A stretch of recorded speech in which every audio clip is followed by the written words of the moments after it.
Welcome in.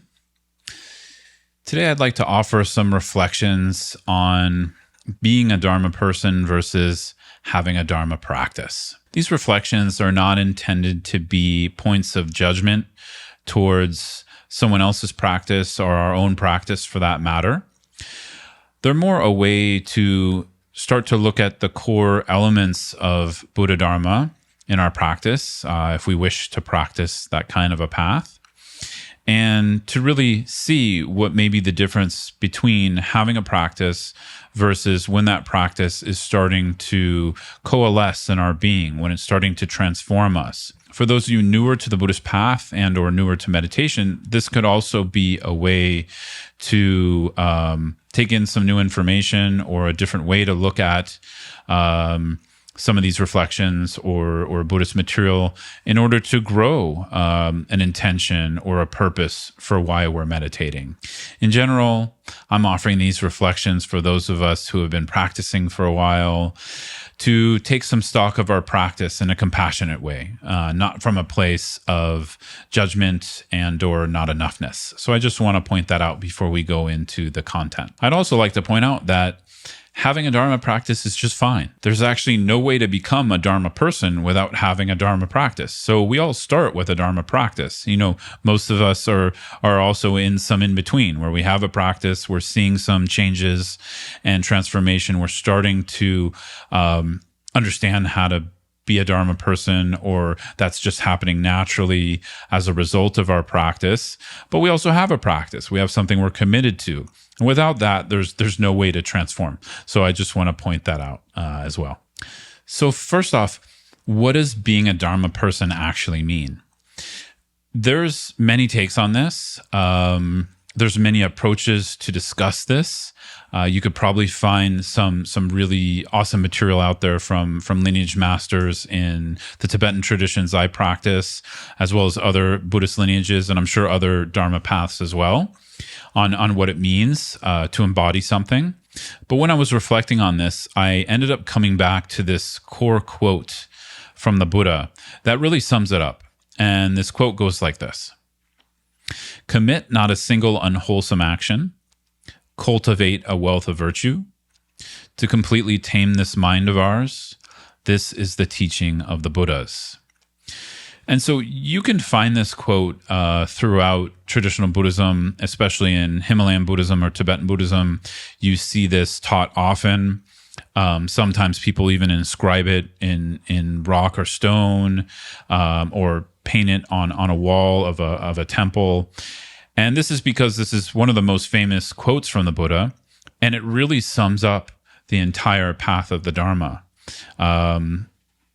Someone could actually probably do a multi-week, if not multi-month teaching on this one quote if they're very skilled in Buddhist teaching. So it's really deep. There's a lot that is implied here, right? So let's unpack it a little bit so we can see how Dharma is seeping into our own life, how this quote applies to our own practice of becoming a Dharma person. So I'd like to take a fruitional approach to this quote from the Buddha and start at the end of the quote rather than the beginning. And so the end of the quote says, "This is the teaching of the Buddhas." Now, just a little side note to my audience here, which I'm guessing is the majority Western. Sometimes when we read quotes like this, we can take it dogmatically. So we can hear this, the end of the quote is, "This is the teaching of the Buddhas," sort of like it's a command, or, it's God speaking down on us, telling us how we're bad or wrong.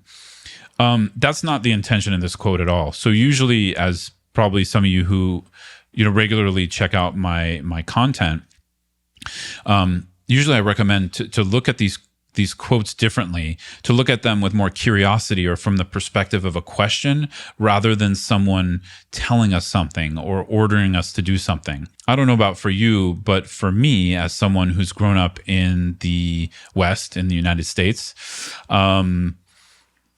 I have a sensitivity to this. So I have to be especially careful when I read things like this. So we have this end. This is the teaching of the Buddhas, sort of like it's this absolute thing. So for me, because of this sensitivity, I think it's important to pull apart the meaning behind the words in quotes like this. And so, starting with the word Buddhas, let's unpack that a little bit. So the Sanskrit word Buddha means an awakened mind, a mind that no longer experiences the falsities of a dualistic reality, of a subject-object experience. In other words, who doesn't experience projection from the mind anymore, and therefore has ceased all cultivation of the causes of suffering. But an awakened mind, or a Buddha, has not just eliminated the cause of suffering, they also have the ability or efficacy to fully benefit others. And so this is a little bit of a fuller idea of what a Buddha is. And of course, it's still a pretty vague term for most of us because we don't have that experience. So we don't know what that means. But it's important to at least understand it a little bit so we have an idea of what we're moving towards. And in this, in taking this quote in a more fruitional way, we're looking at, well, what does it ultimately mean to be a Dharma person? It means to be a Buddha. It means to be free. It means to be awake with the complete efficacy and ability to fully benefit others and help to wake them up out of their dreamlike appearances that are causing suffering, right? So anyways, I think, I like that approach because for me, that's quite inspiring. That makes me want to become a Dharma person, right? As opposed to, I guess we could look at this quote in a more dogmatic way and feel like it's trying to create some rules or rigidity around us. And I don't see that at all. I see it as pointing me to freedom. And that's really embedded in the end of the quote here. So next we have this verse, to completely tame this mind of ours. And so what is an awakened being? It's someone who completely tamed their mind. And what does ultimately taming the mind mean? It means that through our learning, reflection, and meditation, we've been able to cut through the delusion of dualistic clinging. We've been able to cut through the delusion of, the self-enclosure, that it's all about me, that the world revolves around me. And we come into not only a more clear and an accurate perception of reality, but also a more open, compassionate, and loving expression that can help others, that has the freedom and ability to focus on others more as opposed to oneself. And to do that from a place of seeing reality, which has so much skill and wisdom embedded in it. So this is one way to talk about taming the mind. Of course, that's related to the end of the quote, a more fruitional idea of taming the mind. But then there's all kinds of stages along the path where we're taming our mind. We're working with our destructive emotions, trying to be mindful of them, trying to not engage in actions of body, speech, and mind based off of our destructive behaviors. And that comes back to a practice of mindful awareness. So it all connects with each other on the path. But the point is to understand where we're bound, where the mind is binding itself, which we would call an untamed mind, because then we act from afflictive emotion, which causes us harm and causes others harm. Where when we tame the mind, we see clearly what the nature of mind is. We see clearly what the nature of our afflictive emotions, thoughts, etc. are, and therefore our conduct can be in line with more compassionate and loving conduct. It can be in line with conduct that actually causes happiness for ourselves and others, that causes benefit.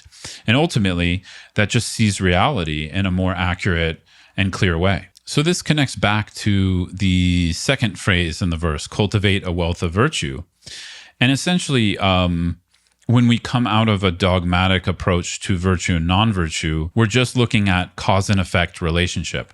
We're looking at what's going to reduce suffering and what's going to bring more happiness or more correct seeing of the nature of reality.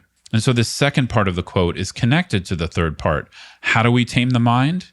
What does a tame mind look like? It has a wealth of virtue, right?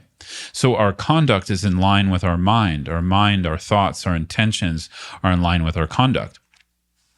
And from personal experience, this is not an easy feat. When I read these quotes sometimes, it can be challenging because I see my flaws. And from that, if we go too much into a negation of ourself or only seeing our flaws, it interrupts a joyful kind of perseverance in the practice. So I think it's healthy to look at these quotes as both an aspiration and also to look at our own practice in life with some clarity and some sobriety, right? So just wherever you're at, taking a healthy stock, but also remembering there's a lot of aspiration here. It's not like we're going to be able to embody the meaning of this verse right away or even after some time. This takes time to work on. So taming the mind is related to developing a wealth of virtue. And then, of course, reducing our harmful actions is the first step for most of us. Because how are we supposed to cultivate a wealth of virtue if we still are not mitigating the harm we're causing? And so there's a lot of different ways to talk about harmful actions of body, speech, and mind in Buddhism. But generally, we use this framework of what's called the 10 non-virtuous actions. And then we try to practice their opposites, which would be the 10 virtuous actions. And so there's 3 of body here, there's 4 of speech, and there's 3 of mind. The 3 of body are avoiding taking someone's life, taking what's not given, stealing, and then harming others through sexuality. Those would be the 3 of body. We're trying to avoid or mitigate the harm we're causing through those 3. The 4 of speech relate to harmful speech, like hurting someone else with our speech, trying to avoid that. Trying to avoid slandering others with our speech, like behind their back. Trying to avoid gossip, right? And then trying to avoid lying, telling people untruths. So the next 3 relate to mind, and these would be trying to avoid or mitigate harmful intent, where we're wishing to harm someone via our thoughts. We're hoping they come into some suffering, and this could also include ourselves. So we're trying to avoid falling into and grasping at those kinds of thoughts. The next one related to mind is related to excessive clinging for things that we don't have. So excessive clinging for other people's possessions or lifestyle or anything we don't have that we see around us or we see others have. And we can see that's a pretty big cause of suffering, because when that's happening, we're stuck in our clinging. We're not able to let go, and we're wanting something we don't have. So it's a craving that is causing us to just endlessly fall into a loop, like a thirst we can't quench. So the third one of mine would be a wrong view of denying cause and effect. That one's a little deeper, but basically, when we are stuck in a denial of cause and effect, it's hard to have right action. It's hard to grow virtue because we don't know how to be aligned with reality as it is. And so having a healthy relationship to cause and effect is important. That would be the virtuous side. So this is one way to talk about this first part of the quote, commit not a single unwholesome action. And this is a practice of mindfulness, more or less. It's not a set of rules or dogmas. Actually, I'm just giving an introduction here, but we should try to study these 10 non-virtuous actions and their counterparts, right? The 10 virtuous actions more, and understand them. Because for me, I tend to notice I find more freedom, curiosity, and flexibility through learning rather than just taking something dogmatically. And like I was saying, ultimately, Buddhist ethics, so avoiding the 10 non-virtues would be a form of Buddhist ethics. Buddhist ethics are taken up as a mindfulness practice. They're not there as a dogma. They're there as a way to refine the mind. They're there as a way to understand where our conduct can provide more happiness for ourselves and others. It's not a moralistic approach. It's much more a way to cultivate an open, compassionate, loving mind, right? And again, when we're cultivating a more open, compassionate, and loving mind, we're moving towards virtue. And when we're moving more towards that virtue of an open, compassionate, loving mind, we're going to start to tame the mind, meaning the afflictive emotions that take us over and cause us a lot of pain, the way we get stuck in our fixed beliefs and ideas, that will start to open. And as we go further and further with that, we can open that eventually fully into being an awakened being, being a Buddha. So for me, this really sums up what being a Dharma person means. Most of us, we start our practice at the beginning of the quote, so there is still a linear process. But when understanding it, I do find it helpful to start at the end to understand why. Like, why do I want to avoid the 10 non-virtuous actions? Otherwise, it does run the risk of either becoming a dogmatic practice for us, and or I know a lot of people just straight out might reject it because it might remind them of other religious traditions they're running away from. But when we understand cause and effect, when we understand the mind in this way, when we understand that what we think, what we say, and how we act matters and affects the mind and ultimately affects whether we're free or not, then we start to become a Dharma person. We start to understand the deeper meaning of why meditation matters. We start to understand the deeper meaning of why Buddhism matters and why the Dharma matters. And then we apply it in a practical way. To me, this is about something practical of how to integrate into our daily life, how to work over time to take stock gently and compassionately of ourselves, not of others, and to progress skillfully. So that's about it. Thanks so much for joining me for this episode, unpacking this beautiful quote from the Buddha, as well as some reflections on what it might mean to be a Dharma person versus just having a Dharma practice. I would love to hear from you. If this content is interesting to you, if you're getting something out of it, please leave a comment below if you're watching on YouTube. And if you're listening on Spotify and iTunes, as usual, feel free to reach out to me at scotttusa.com.